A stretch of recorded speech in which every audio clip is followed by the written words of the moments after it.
Expanding Mind with Eric Davis, Thursdays at 2 p.m. on the Progressive Radio Network.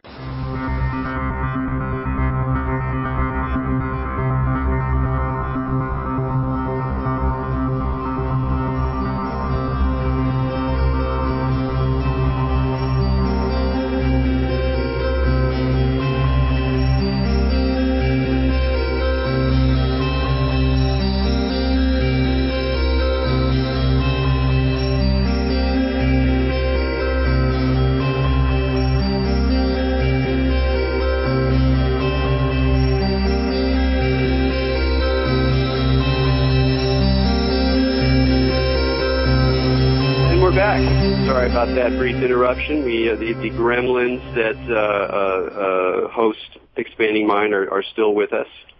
Technology, as always, is a bit of a trickster.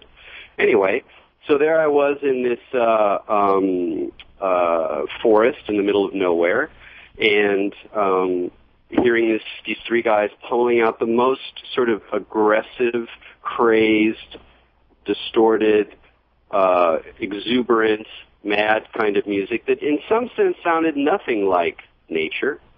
It sounded like technology gone completely awry, and yet somehow it made total sense that in the midst of this somewhat bucolic setting, there was this ferocious noise, this black metal extremity. And the band in question was Wolves in the Throne Room, one of my favorite American black metal bands, although even calling them black metal is a bit of a misnomer, because while they use the form, they move in deeper directions, have their own concerns, musical and otherwise. And today we'll be talking to the drummer in the band, Aaron Weaver. They've just gotten off of a tour supporting their new record. But before we bring them on, of course, we're going to introduce our co-host here in Expanding Mind, Maja Dau. Maja, welcome. Hi, Eric. How's it going? Pretty good, pretty good. So these guys are from the Northwest. You're from the Northwest, aren't you? I am. In fact, I went to college at the Evergreen State College, which is in Olympia, Washington. And it was there in this tiny little room. I didn't see Wolves in the Throne Room there because this was like in the 90s. But I did see one of my favorite metal bands, which is, I don't think I can say their name on the air, but it was the FN Champs. And they're like real mathy metal, really melodic. And people usually affiliate Olympia with kind of hipster music and, Bikini Kill and the Riot Girls and all that kind of thing. But there was actually quite a few serious metal dudes. I think because there is so much forest up in Olympia that, it's funny you said you saw these guys in the forest. I think forests and metal kind of go together hand in hand. Yeah, so can you tell me one thing about the nature in the Northwest that has stayed with you, even though now you are in the urban blight of Los Angeles? Oh man, so much. I mean, it's just so green. You go and the greenness just goes into you, and it's that damp, green kind of mystery, foggy, rainy darkness that just really gets into your bones. Yeah, and that's definitely an inspiring sound. So, well, with that in mind, let's bring on our guest, Aaron Weaver. How's it going, Aaron? I'm good, Eric, and I'm good, Maja. How are you guys doing? Very good, very good. I'm stoked to be on the show. I'm a fan of the show, and definitely glad to be here. I'm a bit sick, so my voice might be a bit scratchy, but I think I'll be able to muddle through. Well, hopefully you have some liquid there to, cool off the vocal cords. I do. I've got some slippery elm tea with a variety of other strange herbs into it, so yeah, I'll be okay. Excellent.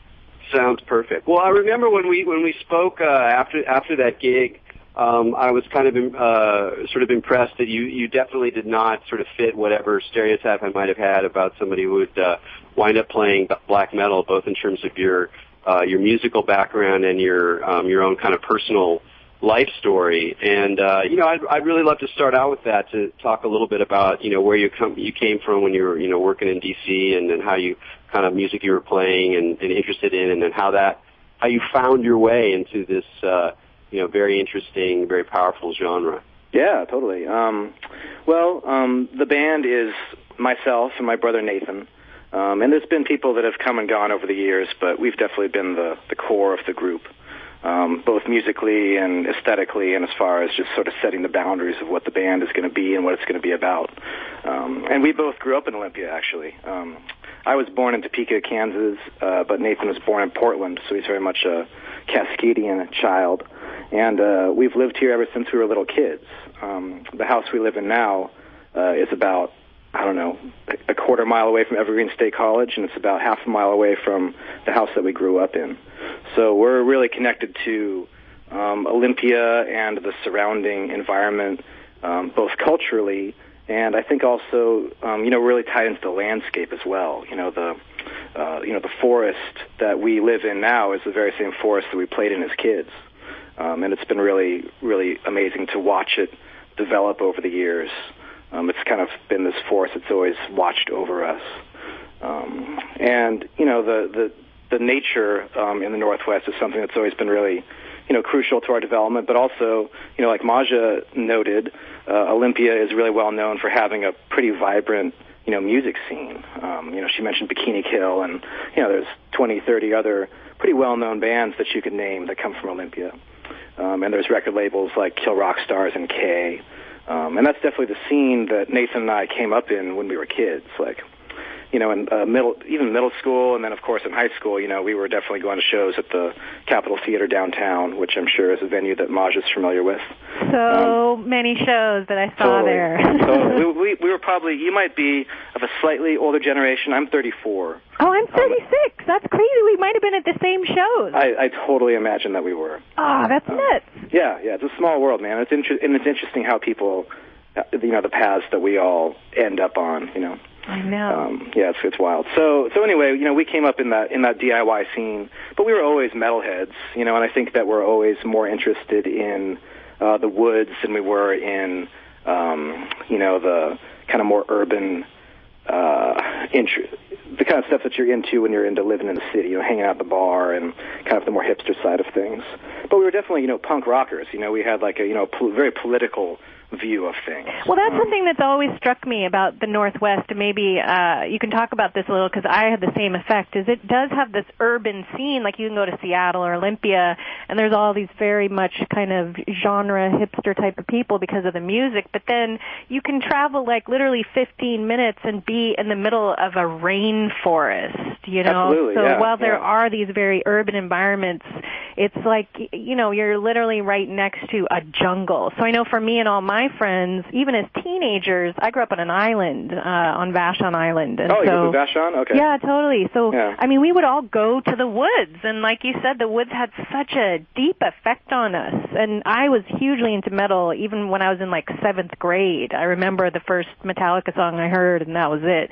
What do you think, like, being in the woods has to do with that metal thing? Because there is like some kind of thing about metal and the woods that is really deeply connected. How do you kind of put those two together? Yeah, well, I've always thought that metal, and especially black metal, and especially where black metal has gone in the past 10 years in the United States, is really the flip side of the hippie scene. It's really a mirror image. It's music that's very much about magic, and it's very much about spirituality. It's very much about myth, and in that sense, it's not it doesn't have this hipster pretension of trying to be cool. Metal is not cool. Metal doesn't like put on these hipster fronts and try to have this sort of this cool facade. It's really, really raw. You're not afraid to get in there and really expose the kind of deepest parts of yourself. And I think that really the connection to the woods is, there's just a lot of spiritual power in the woods. Cities certainly have their own sort of magic and energy to them, but the woods have, they've got something that's, to me feels very, very ancient, something that feels eternal, something that feels, very inhuman, something that's beyond humanity and human culture. And, those are a lot of the themes that run through metal and animate metal. So, any time that you're in a majestic place, whether in the mountains or the rivers, the forest. I think metal is the music that always makes sense to me. That's the music that I hear when I'm in these sort of special places in nature. Yeah, it's really interesting to think about, because I think on first listen, or if someone's hearing this and doesn't really listen to metal or never made that connection, it doesn't really make sense, because it sounds more like this very sort of it's not urban, and at least deeply technological sound, because there's so much distortion and so fast and so kind of inhuman, and yet in that inhumanity, it sort of opens up into a kind of cosmic direction, and you see this kind of in terms of the evolution of the music. But I'm curious, just when you guys started to play, or when you before the band and the other kind of music you were doing, or the other kind of bands you were in, was that like a sort of slow evolution, or do you feel like you were already, the kinds of things that are motivating you now were sort of part of the plan from the get-go? Well, I think that the things that we're into now in our lives and in Wolves in the Throne Room have always sort of been there. But definitely, I think we moved away from it for a long time. I think when we were kids, we very much lived in a very magical world, because, we grew up in the woods, and Nathan went to a Waldorf school. And so, we had this sort of hippie, gnome-oriented, crystalline childhood. And then when we got into punk music in our, teens and maybe into our early 20s, I think we really moved away from that. I think we were looking at things in terms of, a very materialistic point of view, like in terms of looking at the world as political systems, or thinking about economics. And, we were pissed off. We were, wanting to change things. We were definitely disaffected, but we were thinking about it in terms of, what can we change in the economy? What can we change in terms of the political structure? We were like political punk kids. And I think it was about 10 years ago, 11 years ago, that I moved to Washington, D.C., and Nathan stayed in Olympia.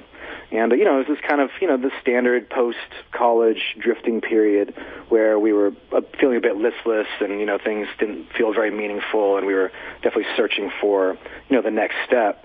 And it was my idea to move to the East Coast and just get kind of a straight job, somewhere in the lefty publishing world, or working at Harper's, or that sort of scene. I had a lot of friends who had moved out of Olympia and had gotten those sort of jobs in New York or D.C. or somewhere like that. And I kind of always assumed that's what I would do too. And while I was out there, I kind of had a bit of a breakdown. Once I was in the belly of the beast, and I was away from the woods, I realized that, man, it's just not my path at all. And so I moved back to Olympia, and Nathan and I and some friends pooled our resources, and we bought an old farm on the outskirts of Olympia, and decided that we were going to go down a completely different direction, that we were basically going to become, we're going to become the kind of hippies that we always kind of laughed at when we were younger.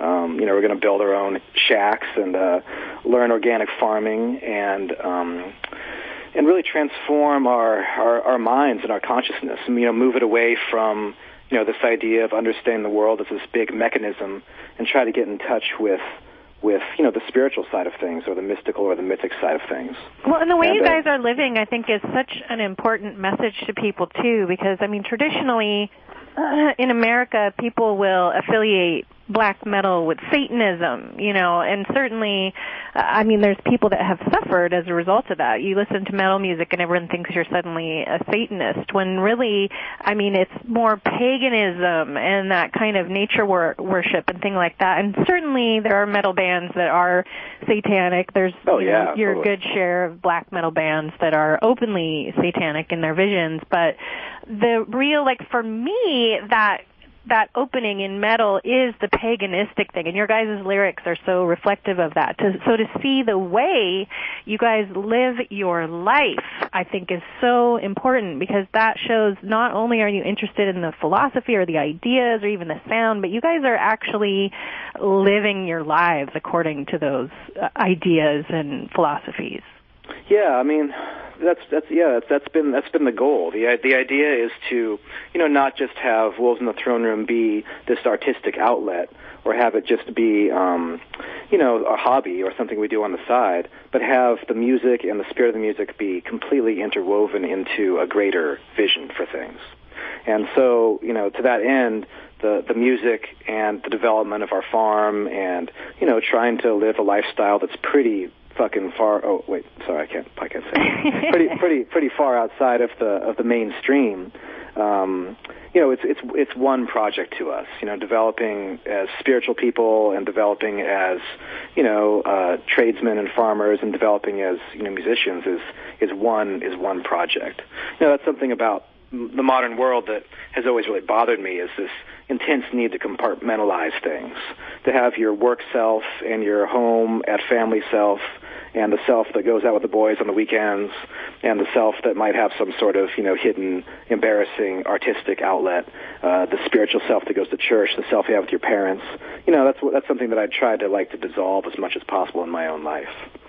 Well, I wanted to ask you, I want to play a track from the new record in just a second, but first I wanted to ask you one question, is that, how things, obviously you're totally in it, of how things work in the sort of music world where, there's so many blogs, there's so many outlets, there's so many people who are writing about this stuff, and since you guys sort of cross over outside of the sort of deep metal scene, there's even more people who are kind of paying attention to you, and for whom you're maybe a little bit of a novelty, like some place like Pitchfork that reviews sort of mostly indie rock, and yet you're sort of an interesting figure there. All Tomorrow's Parties you played at, so people will interview you, and I did the same thing. A couple of years ago, I was like, wow, these guys are actually kind of like walking the talk in a certain way. But at the same time, then you must realize as you do these interviews and you develop a kind of persona, and then people associate, Wolves in the Metal in the throne room. They're the guys who live out in the woods and communalists, and they're hip, and then you become kind of not a cartoon, but you kind of carry this sort of image of your life that then gets fed back to you in interviews. And I can only imagine that's a somewhat strange process. Oh, absolutely, man. Yeah, no, there's most. But then again, that's a part of rock and roll. Mythologizing is such a huge part of music, and it's not just metal music that you have that sort of thing. I mean, think about Led Zeppelin. Like, a big part of that band is the mythology. Like, they recorded the record in Crowley's house, and Jimmy Page is a 14-year-old sex slave, and they're performing these occult rituals. That's such an important part of music, and that's something that maybe in the beginning I was pretty uncomfortable with. People would come up to us after a show and be like, hey man, what's it like living in that cabin, just all by yourself out in the middle of the woods? And they obviously have this sort of extreme romanticized picture of what's going on. But I've kind of made my peace with it. I've definitely done my best to try to clarify things and say that, the fantastic romantic images that people might have, obviously aren't entirely accurate, but that's just part of the game. And I realize that's part of the enjoyment of music. The magic of music is letting yourself get lost in this world of pure imagination that the music conjures. Absolutely, and part of that imagination carries over into what we think and imagine about the people making the music. Well, since we've been talking about your music, I want to play a little an excerpt from an 11.5-minute song, which we will not play all of, but from the new record.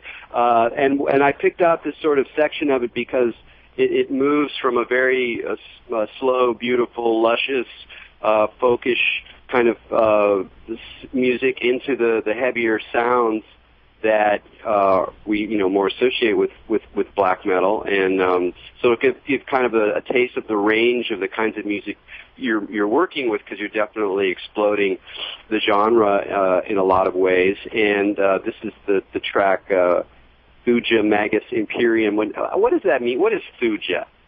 Thuja is a cedar tree, or it's the Latin name for the cedar tree, which is, of course, one of the dominant genuses around here in the woods.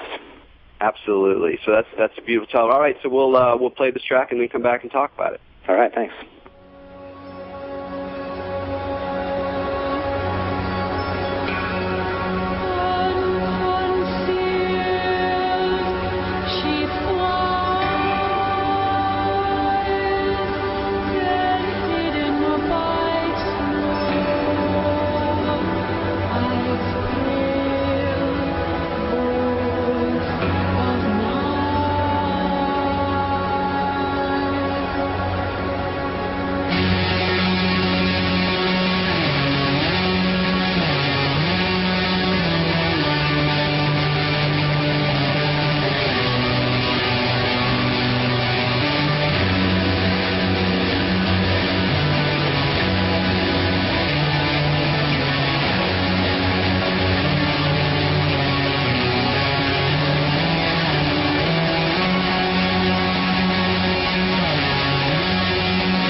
All righty. Ferocious indeed. Yeah, so let's just talk about that a little bit. I mean, especially the move you've been making in your more recent records towards going into these slower, more pretty places, which a lot of old school black metal bands would vomit at. So how did that progression go? Well, actually, I don't know if that's true, man. Like, I think that if you listen to that old school black metal, there's always been that space for that ambient sort of sound, or this mysterious, quiet, introspective sort of sound. And I think that when you listen to that old school black metal, which, on the surface is very, very, very harsh and unrelenting and brutal, and it sounds, on first listen, like your soul being ripped apart. When you really get into it, you realize that it is ambient music. It is this sort of gentle wash that is, created with these harsh vocals and these brutal guitars and these, blasting drums. But the effect, the goal of it, and I think that, people that are really into the music are hip to this, that the goal of that wash is to create this ambience, to create this soundscape that you can lose yourself in. And to, it's really, trance music or music that's geared towards meditation and inward gazing. I was just going to say, it gets really trancy. I mean, and I wanted to ask you, too, like, as a drummer, I mean, for me personally, I always see drummers as sort of aliens, and, like, especially metal drummers, because I don't understand how you guys can play a show for, like, 2 hours and play the drums like that. I mean, do you, in making this kind of music and that kind of ambient wash, do you feel like you go into a trance as you're doing it? Oh yeah, I mean not always. I mean, like with any sort of performance, there's going to be some shows where you're just going through the motions, like you're tired or have a cold or hungover or have had a long drive in the van, and you're just trying to get through the show and do the best you can. But there are other times when absolutely it's a moment of peak experience, and it has a transcendental quality to it. And I think that that's common to, all music to a certain degree, but black metal, that's specifically the goal. The quintessential beat, drum beat in black metal is the blast beat, and you heard that a little bit in that song. It's this very repetitive, very stripped down, very primal, pounding drum beat, like a very fast drum beat. And I've always thought that drum beat is really an analog to shamanic drumming on one hand, totally. To the 4 on the floor beat of techno music. I think it's coming from that same very deep human desire to shift your consciousness with repetitive rhythm. Well, in a way that shift happens in precisely the process you were describing, in that when you hear these rapid beats, at first the reaction is to it's like hyper fast dance music. It's like super intense, pulverizing. But then you follow it, open up into it, and it can become sort of weirdly peaceful. It almost becomes like a blur. But so it's like musically there's a shift, almost the way that if you're going into trance, like if you're in a dance, you're following the beat, you're in the beat, okay, I'm in my body, I'm in the beat, and then something kind of shifts. And then you're in like a different place. You're still in the music. You're still responding to it, but something different happens. And I think that shift into the ambience that's in this ferocious music is almost like modeling that kind of move into a more peaceful, trancey place, even in the midst of fury and anguish and intensity. Yeah, definitely. And really, I mean, the way that I look at it is that it's opening up to a geography. When you break through that wall, and you are perceiving the music in this different way, maybe in this deeper way or this meditative kind of way, that's when you enter the world. When we're making this music, when we're playing live and we're making records, we're very consciously trying to create an imaginative geography. It definitely is a space that has its own sort of rules and its own dimensionality and its own mythos, its own reality. And we're trying to, create a portal for the listener to enter that world through the music.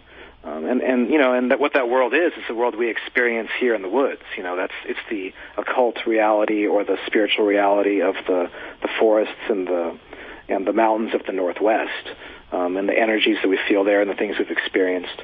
We're trying to create a portal to that world with the music. That's very much our intention that we always have in mind when we're playing or we're recording. Wonderful stuff. Well, we're going to take a break now, and we'll be back. This is Erik Davis. We're on Expanding Mind, talking to Aaron of Wolves in the Throne Room, and we'll be right back.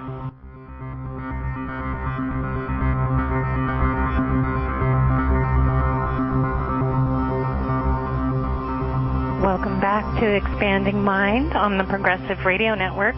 This is Maja Dawu, and we're here with Erik Davis. We're talking to Aaron Weaver from the eminent band Wolves in the Throne Room, and we're talking a little bit about metal. Aaron, this might be a personal question, but just as you were mentioning some of the shamanic drum kind of stuff, I was curious. I know you guys do live your lives with kind of magical intention stuff in your music, and I was wondering if you guys actually do like ritual stuff, like kind of pagan rituals, or observe any of those kind of things in some of the explorations of your investigation into these kind of ideas. Yeah, totally. I mean, I think that Nathan and I both consider ourselves to be, hippie pagans, really. When it comes down to it, I don't think that we would affiliate ourselves with, Wicca or anything like that. But I definitely feel connected to what you might call the neo-pagan tradition, the hippie orthodox, religion that has emerged in the past 30 or 40 years. We don't do any ritual work on stage. That's something that I've always been really, really opposed to. Is there a reason for that? Why you're opposed to it? Because, I don't know, I've got this sort of idea with music that I don't want to try to convince anyone of anything, and I don't want to influence people's perception of what we're doing. I just want to present the music on stage or present a record to people, and they can get into it, and they can get out of it whatever they want or need to. I just want it to be a mirror for them, or a space where they can go inside themselves. I don't want to use our public performance as, some sort of energy vampire situation. Well, it's interesting you say that, because I'm very conscious of how I do kind of spells and ritual, and I mean, I think there is that manipulation thing involved, and certainly, people that might watch like Kenneth Anger's movies have kind of seen how some of that stuff might, go down, but do you think there's a way to do ritual through music and performance that is not manipulative and not trying to sway people's consciousness, but rather unify with other people? I think so. I mean, and that's, I guess, what we try to do, especially recording this last record. That was something that we were very, very conscious of and talked about all the time. Right. Because we were able to record the record for the most part at a studio that we built at our compound in Olympia. So we were in a really a consecrated space. And every day we'd make sure that we were not just making a rock record, but that we were opening a door, or we were, staying true to the intentions that we had for making the record. And, and there definitely is a goal behind it. I guess we do want to influence people. But it's not a matter of wanting to coerce, right. Or use other people's energy to achieve something for ourselves. Right. Really, when it comes down to it, I mean, I hate to say it, but we basically have a bit of a new age sort of agenda. We're very much hoping for some sort of transformation in human consciousness that's going to move us away from this modern materialistic. Kind of shallow and banal world, or at least the aspects of the modern world that feel that way, towards something that feels deeper and richer and more open to otherworldly energies and another reality, a more spiritual reality. And I think that we and to that end, we've got a lot of things in common with a lot of fringe cultures, whether it's burners or hippies or whomever. Well, it's interesting how that the faith in that, or the trust in that process of transforming people through music, in this sense, it's almost a little bit more about the ability for people to listen to it in their own selves, deep in listening to it alone, in a very deep, kind of profoundly personal space, rather than drawing them into sort of a movement through the, collecting the energy of the live show. I mean, you saw that in the 70s, incredibly powerful experiences, sure, whatever, Led Zeppelin or whatever, where there's this sense of power being raised and sort of, drawn up into the stage, and there's this kind of collective energy, and that's obviously really powerful. It's part of what ritual does with that kind of collective intensity.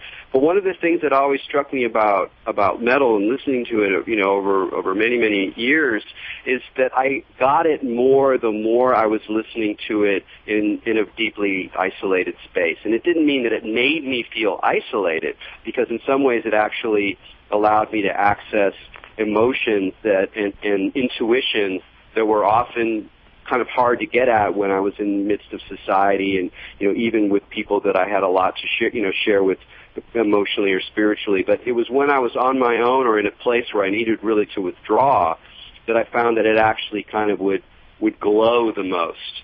And it's a funny balance. Yeah, metal to me reveals the interior universe. Led Zeppelin is, is very solar, if you ask me. It's very much, it's got this, it's very much about a band on stage and everyone focusing their energy towards that band. But metal, is something that hides in the shadows. It's something that's very moonlit. It's something that, thrives on mystery and ambiguity and paradox, and is very, very personal. It's the kind of thing that even though you might have that sort of cathartic experience at a metal show, where I really get into metal is with headphones, by myself, using it as a portal to look inside myself. That's the aspect of metal that I'm really, really into, is that opportunity for self-reflection. Yeah. Well, I want to ask kind of more of a muso question. I'm kind of curious how you see how America and American black metal bands have changed, or whether you can even generalize. Maybe you can't. But it seems to me that there are some commonalities in the sense of, like, taking this music that's so associated with another, geographical region on the planet, with another landscape, another kind of forest.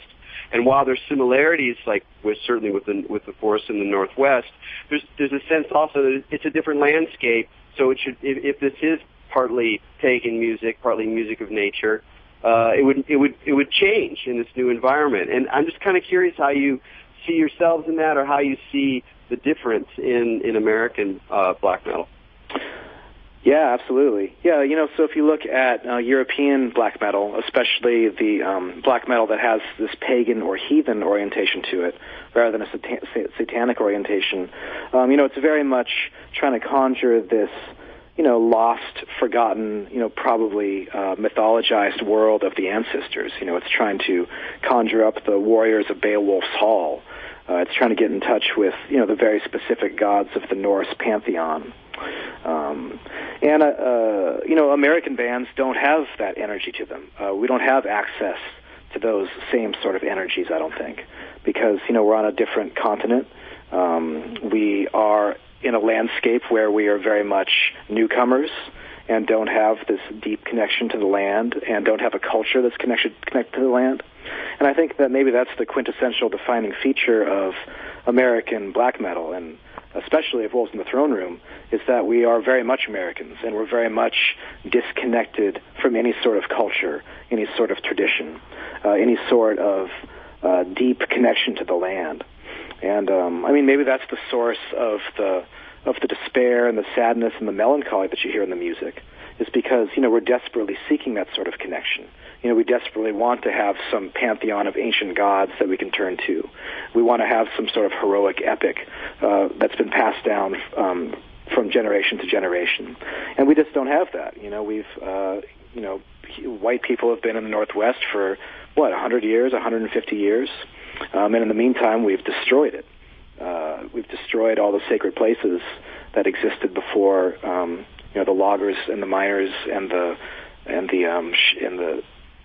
ships showed up. Well, I think that's very true, and it's really fascinating because the thing a friend of mine and I do is we'll look at some of the themes that are common to more American bands tend to be dismemberment. And that idea, like you said, like kind of being ripped apart and separated from things. And if you kind of look at a lot of the lyrics in the more American tradition, it gets way more dismemberment-y than like connected through mythology. I mean, to me, my favorite metal stuff is always the mythologized, archetypal kind of storytelling narratives. And when you see that even in the American ones, it's almost like they're trying to mirror that. Some of them will even make reference to, Celtic or Nordic gods, like you said. It always feels a little bit forced. And it has this like disparity, like you mentioned, because I think part of it is they're not living that. They're kind of trying to usurp it because they think it's epic, but then there's this difference you can almost feel in the music, Yeah, absolutely. And so, and that's why we're playing black metal and we're not playing hippie jam music. It's because we're tormented by that. We're tormented by the fact that we feel disconnected from the landscape, and feel disconnected from a sense of history and tradition. And the history and tradition that we have as Americans is, one that's deeply fraught. And has so much darkness to it, and I just don't want to have a part in it. I don't feel any connection at all to America as a political entity or as a mythology. What is your ethnic origin? European mutt, I suppose. Mm-hmm. I got an Irish grandparent, a German grandparent, an English one, and a French one. And I've always been really, really drawn to, as a child, been really, really drawn to the mythology of Northern Europe. And I definitely feel very drawn to the lifestyle that one lives in the North, whether it's in Norway or whether it's in the Pacific Northwest. But at the same time, we have this deep sense of rootlessness and disconnect that I think that with the music, we're trying to heal that. We're trying to, create a new culture of our own, or we're trying to connect to an emerging tradition, an emerging culture that I think really is coming forward in the Northwest, or on the fringes of modern mainstream society. Like in the intro to your show, the cultures of consciousness. I think that there is a new culture emerging, and maybe it's just happening on the fringes. Maybe it's just my imagination, but it certainly feels very real to me. Well, it's still significant to really stand in that place of yearning rather than trying to resolve it through an overly mythological idea about some gods from some ancient world. I mean, that requires a different kind of commitment than where you see the problem, you see the absence of connection, you see the loss of spirituality, of enchantment, of traditional lore. And for some people, it's like, okay, then we just got to get back to traditional lore as fast as we can. And they overlook all of these contradictions and the ruptures and create a kind of, fantasy. Sometimes it can be, perfectly fine and even very, useful for them. I mean, I know, people who practice Celtic Wicca, and they're very, they do their research and they do their best at it, and it seems fine for them. Not my flavor. But of course, it can also become kind of creepy too, where you get into a certain racialist kind of, kind of reactionary headspace that didn't make sense in some ways. It's like, I hate the modern world. I hate all this modernity and all these, these confusions and this rootlessness that is modernity. So I'm going to, create a world that is deeply committed to one perspective or one idea of my racial background or of the importance of this kind of lore. And of course, there's a lot of difficulties with that. But it's such a richer place to, on the one hand, acknowledge the draw, the need for that deeper sense of meaning, the sense of enchantment, that reconnection with nature, but at the same time acknowledging the rootlessness, how constructed we are as we try to make these things connected, and how we still remain rootless in it. And then it's a work in progress. And I think that comes through. Yeah. A big part of it for us is making peace with the sense that we don't have anything, and the only bits of culture we have are these, scattered fragments and the things that we can construct ourselves. But maybe that's all that anyone's ever had, all that we really have are the things that we, stumble upon in life. And, I'm not the kind of person that romanticizes past cultures or past times. I'm sure it's a very, very different mindset that people had 1,000 years ago or 10,000 years ago. But I'm sure the people were still tormented by the same demons that I'm tormented by. I don't have this idea that, if we could somehow wave a magic wand and Odin and Thor would rise back up out of the fjords to be our gods, that everything would be okay. I think that, that we reconcile ourselves to the fact that, being a human being is a matter of being always caught in a space of ambiguity and paradox and existential angst.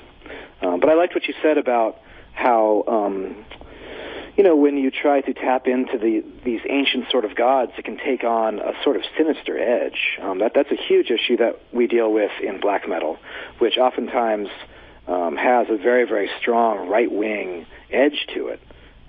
People can get really deeply involved in the idea of blood and soil and identifying very strongly with their own race, their own set of traditions. That's something that we've had to struggle with and kind of fight against over the years since we've been involved in this scene or involved in the genre.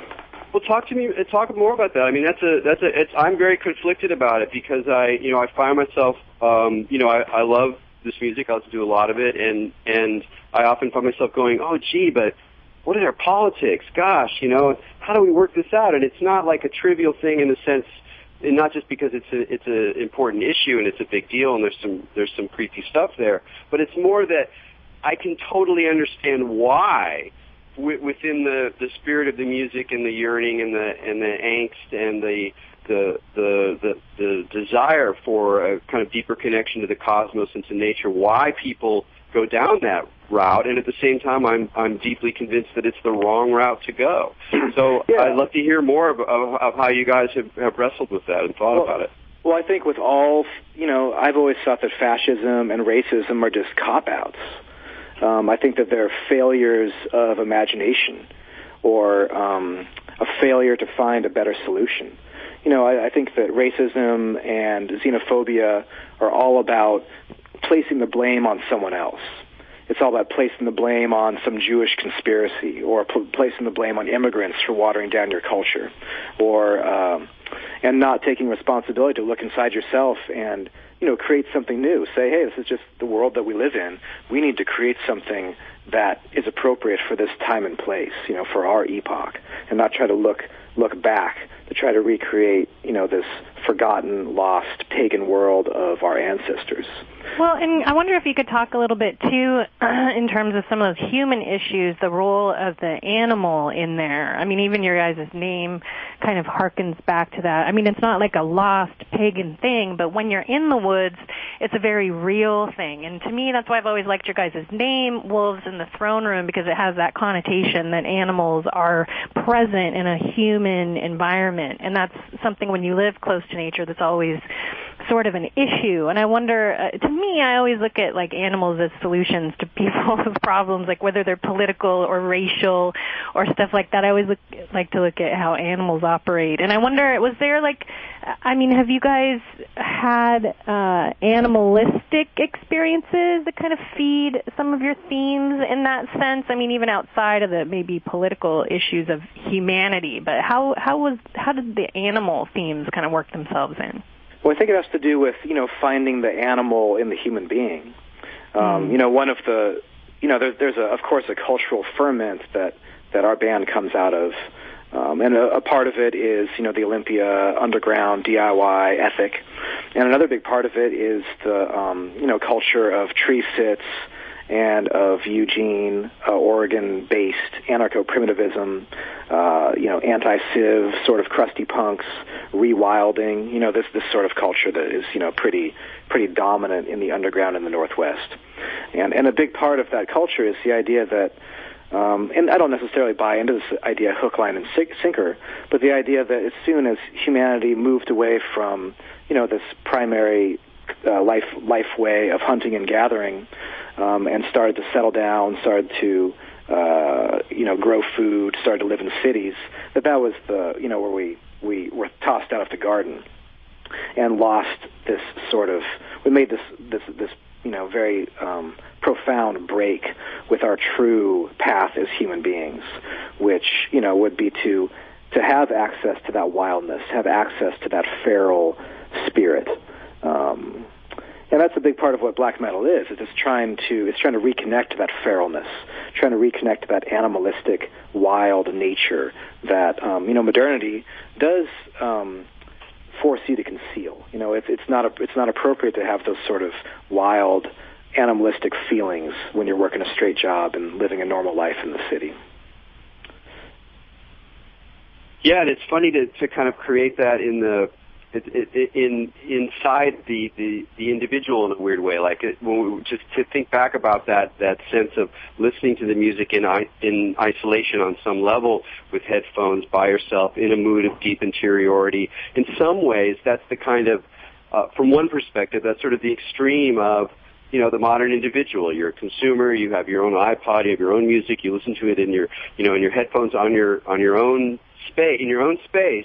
And yet at the same time, there's something about that, the very intensity of that interiority that then recreates a possibility of wildness, or at least a sense of it, a stirring within, which, may manifest in all sorts of ways. But it does have that collective question too. It's like about people, deciding collectively to move back, because part of that idea or that dream of living another life is like living in society in a different way, living in a tribe, living in a close-knit family. And I think part of the romance of your band in terms of the stories around you is, is also this sense of that collective dimension.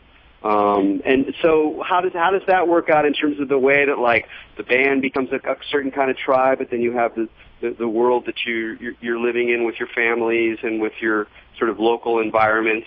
How much do you feel yourself part of, in some sense, a tribe? Honestly, more and more, I do feel connected to a tribe, or to a culture that, has its own distinct set of rules and its own traditions and its own values that is, pretty far outside the mainstream. And that's, been our dream and our goal for years, and I finally feel it kind of coming to fruition. And it's just small things, I remember I got married about a year ago, last summer, and we had a big, pretty traditional pagan hippie blowout wedding. It was a pretty awesome time. And I remember looking around at all the people who were there, all my friends and peers who, most of them came out of the same background that Nathan and I have come from. Maybe at one point were these sort of cynical, urban, materialistic punk rockers, but now, are just in this really, really different place. I remarked to myself how many of the people at my wedding had a, really strong magical, personal, spiritual, or magical practice, or how far away they'd moved from, just being an urban, nihilistic punk rocker, and had moved into, something that I think is much more positive and something much, like really deeper, something that has some roots to it, or at least the possibility of setting down some roots.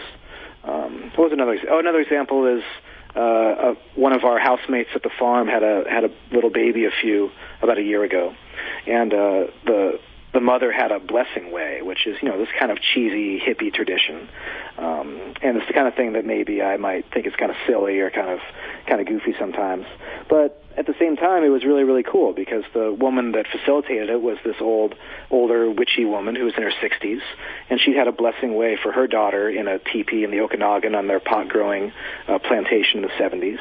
And then there's a 40-year-old woman there who had a blessing way for her daughter. And then going on down the generations, there was 4 generations of women who had this exact same ritual. Wow.